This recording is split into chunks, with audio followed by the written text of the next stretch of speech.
Everyone loves a good ghost story of a mystery or a riddle.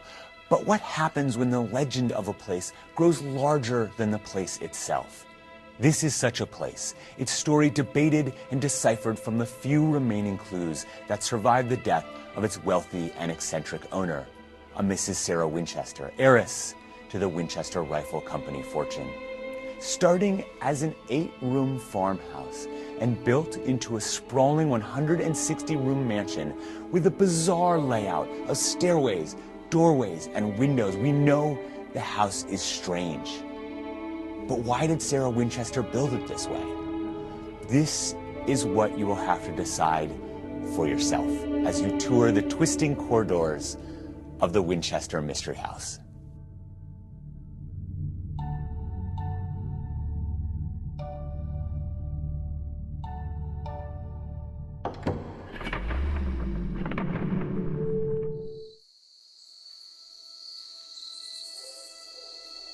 The folklore around Sarah Winchester is endless. The legend is that she was instructed by a medium to build a house, to never stop building, to appease the ghosts of the people killed by the Winchester rifles.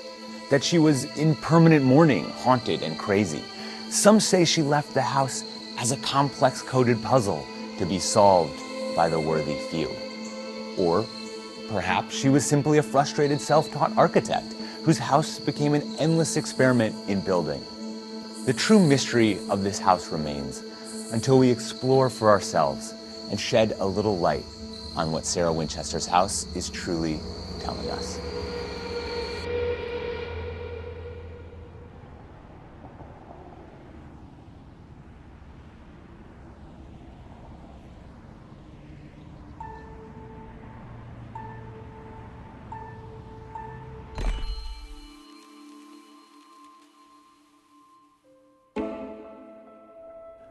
Crossing the threshold of this place is not only stepping into the past, but taking a peek into the mind of its creator. It's time to decide between fact and fiction. Hi, I'm Jake Williams, and I'll be your guide through the Winchester Mystery House. Along the way, we're going to show you a lot of clues that give you an insight to Sarah Winchester's life. We hope you enjoy, and happy exploring.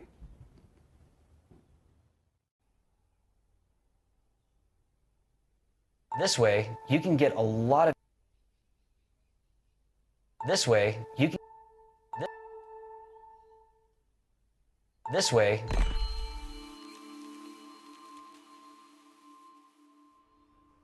Head...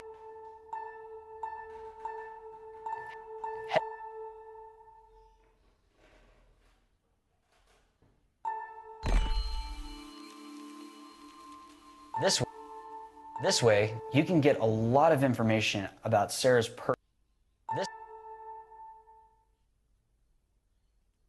Grand Ballroom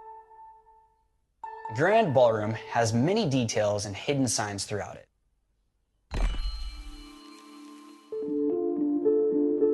Appearances and reality are rarely the same. Sarah's lavish ballroom holds a myriad of hidden clues to her interest in signs, messages, and symbols.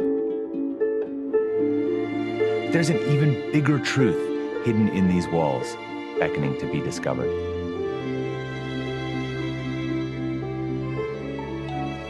The Grand Ballroom is the most opulent room in the house. Cost more than $9,000 when it was built in the late 1800s. That's about 3.5 times the cost of an entire home in that day.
Two of the best features in the Grand Ballroom are Sarah's quotes that she pulled from two Shakespearean plays, one of them being Troilus and Cressida, with wide unclasp the table of their thoughts, and then the other, these same thoughts people this little world, from Richard II. Now, we don't have definitive understanding or documentation of why Sarah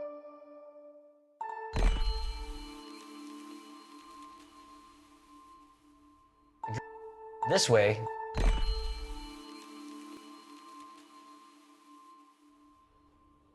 Heading up. Mystery and wonder are enticing things, but there's a real human story behind this place. A life that was led, filled with love and loss, and a search for meaning just like you and I.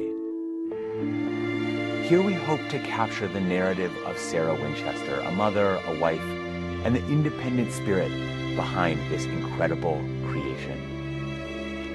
This is Sarah Winchester's master bedroom. You can definitely tell a lot of her personality was in here. As you can see, the piano in the corner along with the violin in her chair. It's very symbolic of her artistic style back in this time period.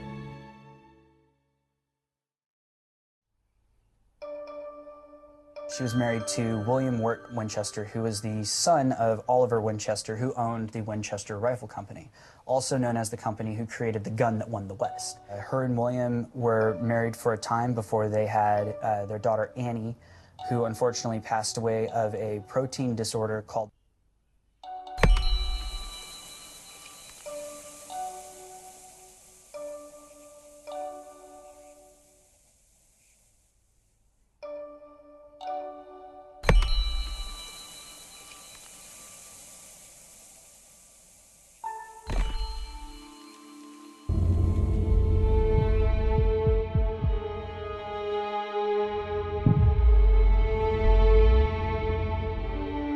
So the day Sarah Winchester passed on September 5th, 1922 is also the day construction stopped. When news spread that Sarah passed away, nails were left half driven into the wall, and a project that she once was working on came to a stop, leaving so many rooms unfinished. We have record of probably 30 to 50 rooms that were left incomplete as she passed away.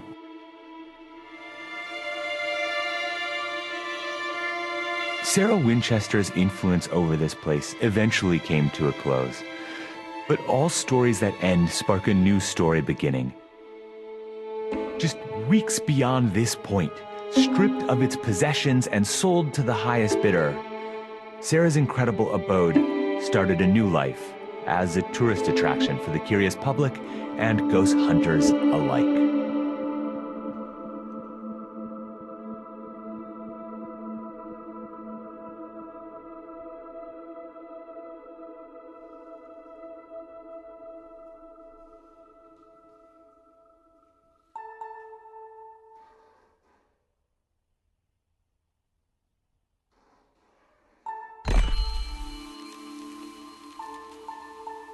Heading off to the seance. Heading off to the seance.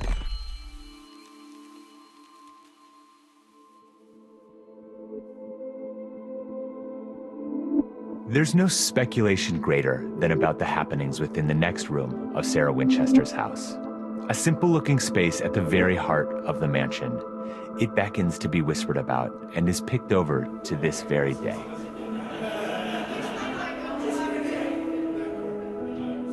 The seance room is the center of the house. There's 3 ways in. One way you can go in and out. Another way you can check out through an 8-story drop down into a kitchen sink. And then there's also a secret access way through one of Sarah's unfinished closets.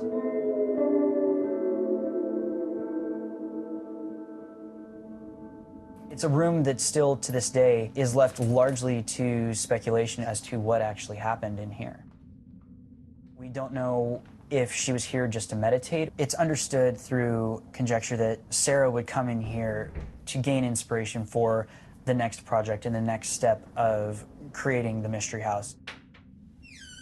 We believe that Sarah held nightly seances in here. The popularity of spiritualists and medium back in that time period. It's understandable that Sarah would dive so deeply into this when she lost her husband, lost her daughter, and her father-in-law all in such a short time. She would do anything to try to get them back.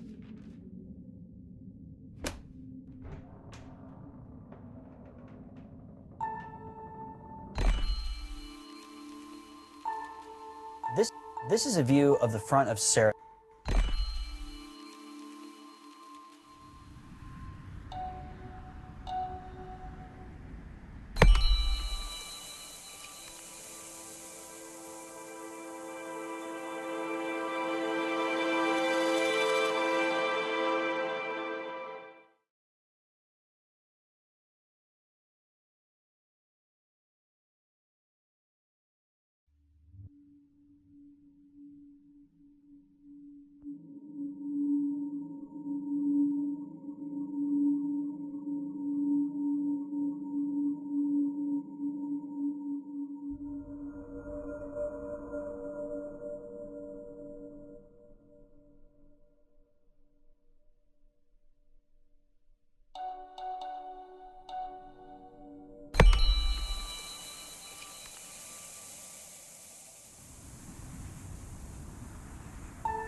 In 1906, there was a massive earthquake in the Bay Area, and during that time, Sarah was trapped in this section of the house. If you notice towards the back of the photo, you'll see the top of the tower leaning precariously.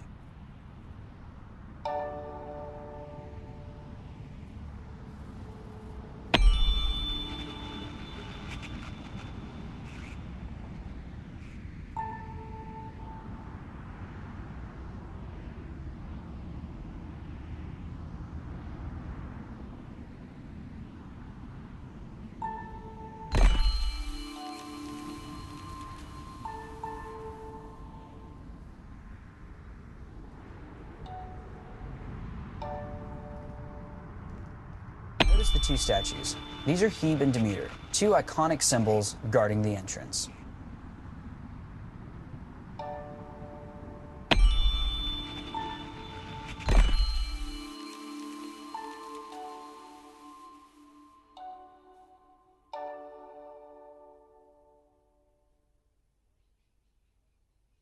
On the left of this photo, you'll see Sarah in her famed carriage.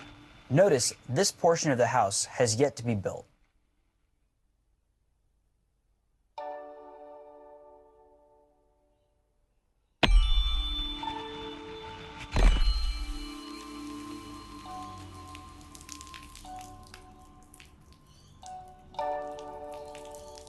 The photo you're looking at is Marion Marriott, Sarah Winchester's niece. When Sarah passed away, she bequeathed to Marion a lifetime allowance that would look after her for the rest of her life.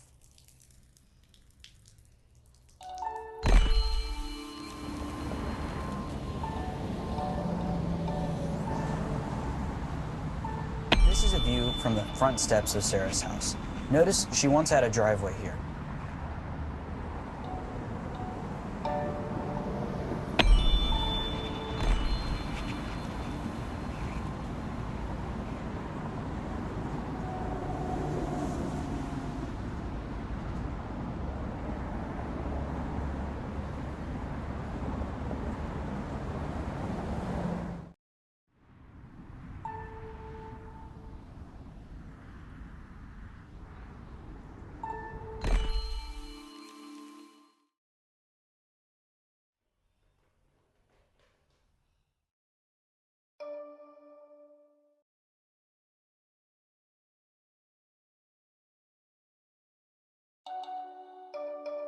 Much like many other rooms, having 13 items was a sign of good luck in the time period that she constructed the house. It has 13 candles on the chandelier and 13 stars in the woodwork above you.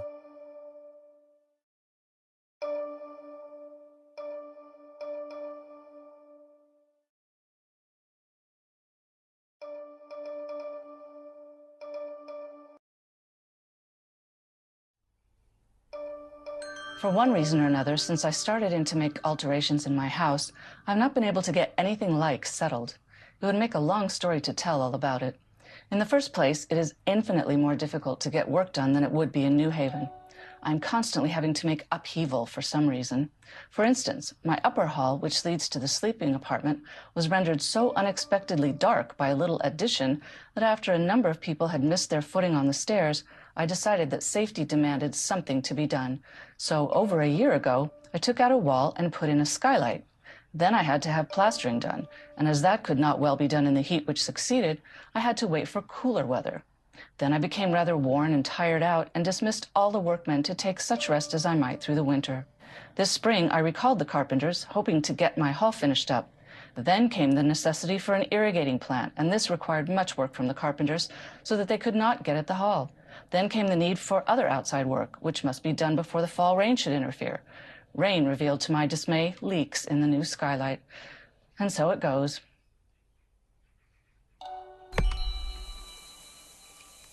Sarah was not without giving herself one of the best views of the house. As you can see, her entire side of this room is covered in glass, so she can overlook the central courtyard out below. When Sarah passed away in 1922, 6 months later, they opened up the house for tours. So for 93 years, we've had over 12 million visitors to the house and counting.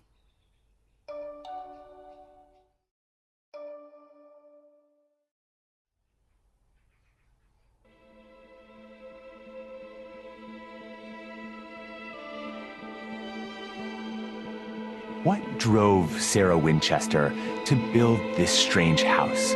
Was it guilt and sorrow as told to tourists endlessly walking her hallways? Or was it an expression of her freedom, her creativity? We may never know, but few pieces of architecture are given as much attention as her endlessly fascinating mystery house.